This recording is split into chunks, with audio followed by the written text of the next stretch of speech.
বাংলাদেশের মানুষের নিয়মই হলো যাকে আপনি অত্যাচার করবেন, যাকে টর্চার করবেন, মানুষ তার পক্ষে চলে যাবে।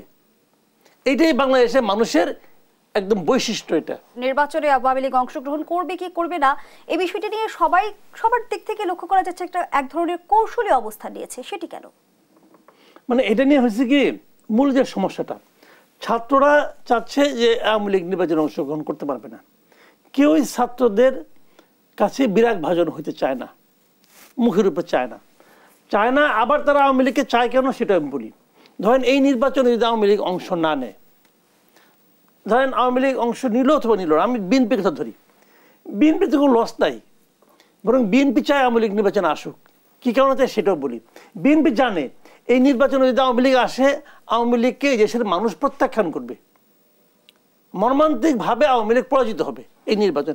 এই দেশের মানুষ এত তাড়াতাড়ি ভুলে যাবে এটা ব্যাপারটা, ঠিক আছে?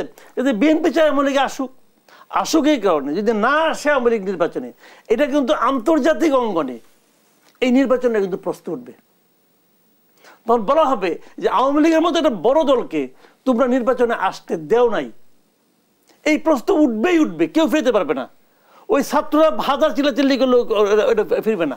আমেরিকার মতো বলবে, ইন্ডিয়ার মতো বলবে, সবাই বলবে, ইংল্যান্ডও বলবে, সবাই বলবে।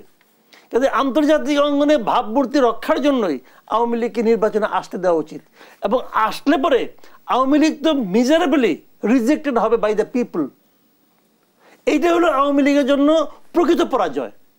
আওয়ামী লীগকে নির্বাচনে আসতে না দেওয়া কোনো বাহাদুরি না, এটা বরং এক ধরনের ফ্যাসিবাদী আচরণ। যে যাই বলুক রে ভাই, ওই যুক্তি আমি বহু শুনছি, অনেক কথা বলে, ওই যুক্তি ওই পাল্টা যুক্তি হাজারটা আছে। কারণ আপনি কেউ কথা কইতে দেন না, আপনি এক লেখলেই কোন তখন তো যুক্তি আপনি জোরে শোনা যাবো। এটা আওয়ামী লীগও করতে এই কাজ আওয়ামী লীগও করতো, 14 সালে করছে না। তারা কেউ আসে না, আমরা কি করবো, অমুক করবো তমুক, এই সমস্ত ডায়লগ বহুত শুনছি। কিন্তু নির্বাচনে সবাইকে আসতে দিতে হবে। কে থাকবে কে থাকবে না, কোন দল টিকবে কোন দল টিকবে না, এই সিদ্ধান্ত নেওয়ার এখতিয়ার একমাত্র দেশের জনগণের আছে, আর কারো নাই। ওই আলাপ করে লাভ নাই। এবং সেটাই হবে কেন আমি বলি আপনাকে।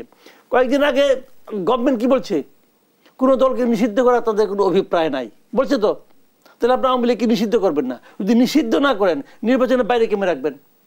আর একটা হতে পারে যেভাবে জামাতকে নির্বাচনের বাইরে রাখতো, নিবন্ধন দিল না, নিবন্ধন না দিলেন তো তারা স্বতন্ত্র ইলেকশন করবে।